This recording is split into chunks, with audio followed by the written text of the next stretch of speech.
राजेश ओझा जी जो हमारे साथ जुड़ रहे हैं रायगढ़ से। राजेश जी सुप्रभात। हाँ मैडम नमस्ते जी सवाल आपका। हम लोगों ने ये क्या बोलते हैं एसबीआई का शेयर लिया हुआ है 350 टू 723 के भाव पे। ठीक है।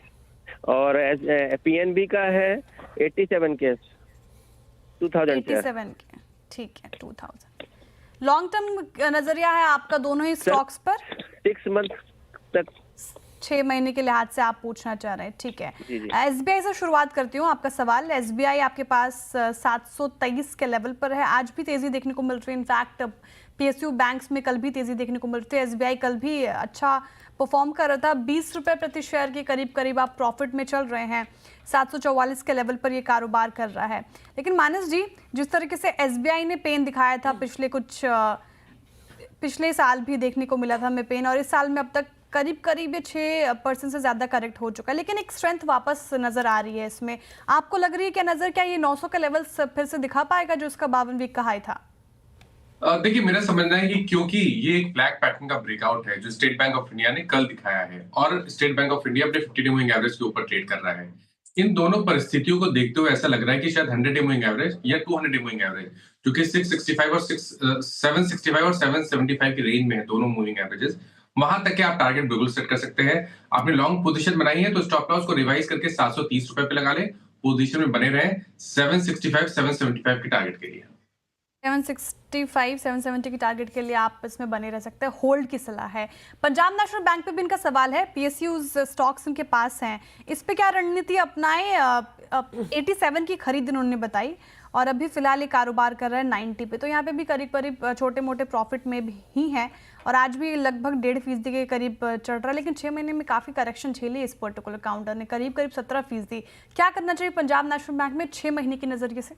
देखिए, पीएसयू बैंकिंग में तो सबसे बेहतर स्टेट बैंक ऑफ इंडिया ही है, लेकिन अगर आप कुछ मिड कैप बैंक में भी पीएसयू बैंक में रहना चाहते हैं तो मेरा ख्याल है पीएनबी से बेहतर बैंक ऑफ बड़ौदा है। लेकिन अगर आप पीएनबी बने रहना चाहते हैं तो भी आप बने रह सकते हैं। आपको एक स्टॉप लॉस लगाना है 88 रुपीज के नीचे स्टॉप लॉस लगाइए। यहाँ पर जो ब्रेकआउट लेवल है वो 92 रुपीज का है। 92 का लेवल ब्रेकआउट होगा तो आपको 97 तक के भाव देखने को मिलेंगे। मेरा केवल इतना कहना है कि अगर आप चाहें तो पीएनबी से बैंक ऑफ बड़ौदा पे शिफ्ट हो, क्योंकि जिस ब्रेकआउट की मैं बात कर रहा हूँ बैंक ऑफ बड़ौदा ऑलरेडी वो दिखा चुका है, जिसके टारगेट 225 रुपए के आसपास के आते हैं। ओके, तो ये बात हो गई बैंक ऑफ बड़ौदा, साथ ही साथ पंजाब नेशनल बैंक के ऊपर अपने सर ने राय दे दी है। चलिए आगे बढ़ा जाए और सीधा चलते हैं जयपुर। नॉर्थ की वैसे ही काफी ज्यादा याद आ रही है, क्यों श्रेया?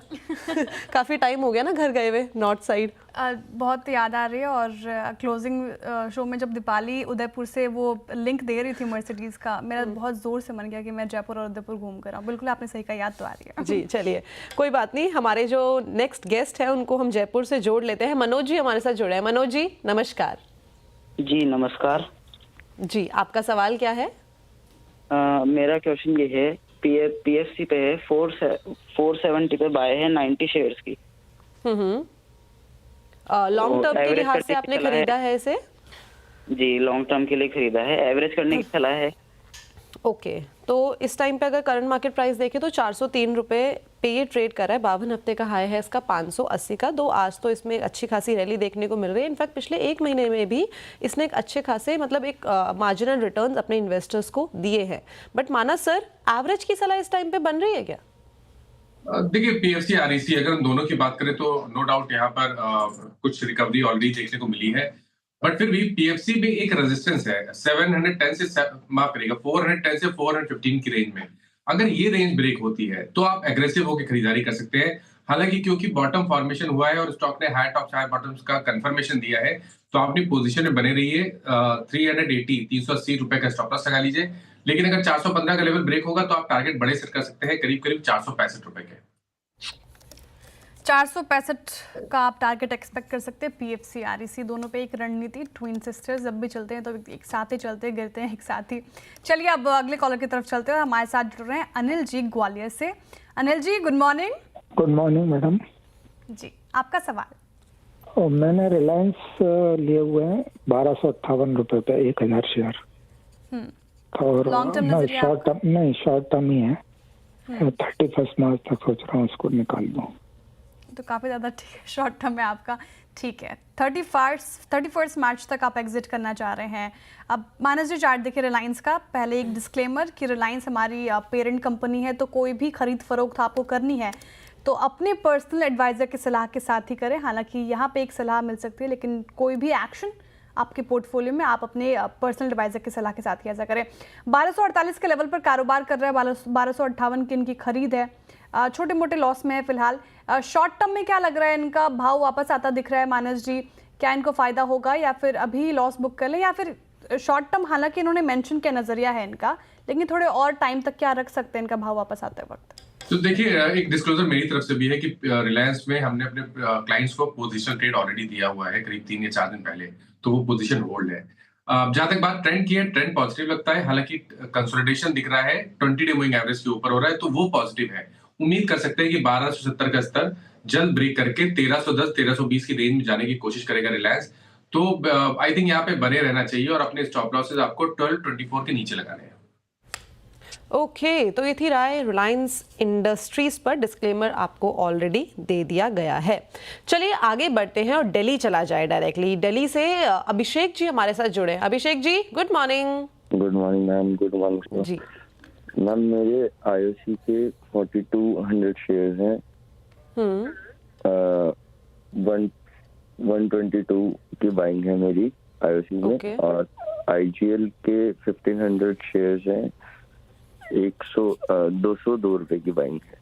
202, ठीक है। लॉन्ग टर्म की अवधि के लिहाज से लिया है आपने, शॉर्ट टर्म का नजरिया है? शॉर्ट टर्म का नजरिया 3 महीने मान लो सर? 6 महीने। 6 महीने। चलिए ठीक है, शुरुआत करते हैं इंडियन ऑयल कॉर्पोरेशन के साथ। आज यहाँ पे अप्रॉक्सीमेटली 6% की हमें बढ़त देखने को मिल रही है। और पिछले 1 महीने की बात करी जाए तो जितनी भी ऑयल मार्केटिंग कंपनीज है वहाँ पे एक रैली तो हमें डेफिनेटली देखने को मिली है। 122 की बाइंग है मानस सर इनकी इंडियन ऑयल में, और इस टाइम पे करंट मार्केट प्राइस जो है 127 है। आने वाले 3 से 6 महीने में क्या लगता है कि कहाँ तक के लेवल्स टेक्निकल चार्ट्स पे देखने को मिल सकते हैं? तो देखिए, जिस जगह पर 2 हफ्ते पहले स्टॉक ने सपोर्ट लिया वो बहुत ही सही जगह है। स्टॉक ने 200 वीक मूविंग एवरेज पे सपोर्ट लिया, फिर हमने एक बाउंस बैक देखा। करीब 10 दिनों से हम कंसोलिडेशन देख रहे हैं और ये कंसोलिडेशन 20 डे मूविंग एवरेज के ऊपर हो रहा है, जो कि पॉजिटिव है स्टॉक के लिए। आई थिंक 119 रुपए के स्टॉप लॉस से पोजीशन में बने रहना चाहिए, क्योंकि मैं उम्मीद कर रहा हूँ कि फ्लैग पैटर्न के ब्रेकआउट पे आपको 140 रुपए तक के भाव कम से कम देखने को मिल सकते हैं। तो ये शॉर्ट टर्म व्यू है। 140 तक तो आप बिल्कुल बने रह सकते हैं। स्टॉप लॉस आपको 119 के नीचे लगाना है, लेकिन अगर 140 का लेवल ब्रेक हुआ तो आप स्टॉक को 3 से 6 महीने के लिए होल्ड कर सकते हैं, क्योंकि उसके बाद आपको 170 से 75 तक की रैली देखने को मिल सकती है।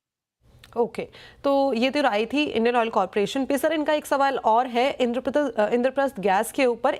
202 रुपए की खरीद है इनकी, 192 पे ट्रेड कर रहा है। अगेन जो नजरिया है वो 6 महीने का। इसमें भी हमें अगर हम गैस कंपनीज देखें तो वहाँ पे भी रैली देखने को मिली थी। जिस टाइम पे इलेक्शन हुए थे उसके बाद जो प्राइस हाइक हुआ था उसके बाद खासा एक उछाल यहाँ पे आया था। आगे का नजरिया? आई थिंक थोड़ा वेट करिए, अभी इतना बहुत क्लियर पैटर्न्स दिख नहीं रहे हैं। हालांकि ये सही है कि स्टॉक ने एक हायर बॉटम बनाया है, तो उस हायर बॉटम के लो पे ही आपको स्टॉप लॉस लगाना है। 170 रुपए के नीचे स्टॉप लॉस लगा के रखिए। अगर 200 रुपए या 204 की रेंज को ब्रेक करेगा स्टॉक, 200 से 204 की रेंज को ब्रेक करेगा, तो फिर आपको रैली देखने को मिलेगी कम से कम 235 रुपए की। अभी के लिए बने रहने की सलाह है और 174 का आप स्टॉप लॉस लगा लीजिए। 174 का स्टॉप लॉस लगाकर आप फिलहाल आईजीएल में बने रह सकते हैं। ये रणनीति आपको अपनानी चाहिए। चलिए अब अगली कॉलर की तरफ चलते हैं और हमारे साथ जुड़ रहे हैं स्वराज भान जी ग्वालियर से। स्वराज जी, मैंने सही प्रोनाउंस किया आपका नेम? स्वराज जी, क्या सुन पा रहे हैं आप मुझे? ठीक है, मुझे लग रहा है कोई गलत। एक बार सवाल ले आइए उनका। मोहन जी, क्या आप मुझे सुन पा रहे हैं? हाँ जी, हाँ जी। ठीक है मोहन जी, अपना सवाल पूछिए आप। बजाज हिंदुस्तान है मेरे पास 1600 शेयर 38 रुपए के रेट से। बजाज हिंदुस्तान 1600 शेयर्स हैं आपके पास, 38 की खरीद है और आप करीब 17 रुपए प्रति शेयर के लॉस झेल रहे हैं। जी। क्या नजरिया है आपका मोहन जी? एक लॉन्ग टाइम के लिए लिया था, क्या मैं और ऐड कर सकता हूँ? ठीक है, लॉन्ग टर्म के लिहाज से ऐड करना चाह रहे हैं मानस जी। क्या लग रहा है जिस लेवल पे अभी ये फिलहाल ट्रेड करे? एक बार चार्ट रखिए स्क्रीन पर बजाज हिंदुस्तान का। क्या इसमें तेजी देखने को मिल रही है, गिरावट देखने को मिल रही है? जिस लेवल पे भी ट्रेड कर रहा है यहाँ पे करंट मार्केट प्राइस पे क्या और ऐड कर सकते हैं या फिर इट्स अ नो? देखिए, बजाज हिंदुस्तान की जहां तक बात है, अभी तो बहुत जल्दी है यहाँ पर कोई medium to long term call लेना। शॉर्ट टर्म के हिसाब से ठीक है, हायर बॉटम बना है तो अपनी पोजीशन को होल्ड कर सकते हैं। 17 रुपए का स्टॉप लॉस लगाइए, लेकिन स्ट्रेंथ शॉर्ट टर्म चार्ट्स पे भी 22 रुपए के ऊपर ही देखने को मिलेगी। अगर 22 का आंकड़ा ब्रेक होगा तो आपको 25 और 27 तक के रैली स्टॉक दिखा सकता है। मेरे ख्याल से मीडियम टू लॉन्ग टर्म का व्यू नहीं लेना चाहिए। शॉर्ट टर्म ट्रेडिंग करके ऊपर अगर आपको प्रॉफिट मिले तो निकल जाना चाहिए। ओके, तो ये थी राय बजाज हिंदुस्तान पे। और आज सारे ही जो शुगर स्टॉक है वहाँ पे अच्छी खासी हमें रैली देखने को मिल रही है। अनुमान ये जताया जा रहा है कि इस बार जो शुगर है वो एक्सपेक्टेशन से कम देखा जाएगा, यानी कि सप्लाई कंसर्न्स हमें कहीं ना कहीं बढ़ते हुए दिखाई दे रहे हैं। और न्यूयॉर्क में जहाँ पे शुगर को सबसे ज्यादा ट्रेड किया जाता है वहाँ पे भी जो प्राइस है वो काफी ज्यादा कारोबारी सत्र में बढ़ते हुए नजर आए हैं। चलिए, वक्त हो गया एक छोटे से ब्रेक का। आप कहीं मत जाइएगा, अपने सवाल पूछते रहिए, बिकॉज मार्केट अच्छा है तो सवाल भी भर के आने चाहिए। अपने हमारे सोशल मीडिया प्लेटफॉर्म पे आप मुझे, श्रेया को या CNBC आवाज को टैग कर सकते हैं। Will be back after a short break.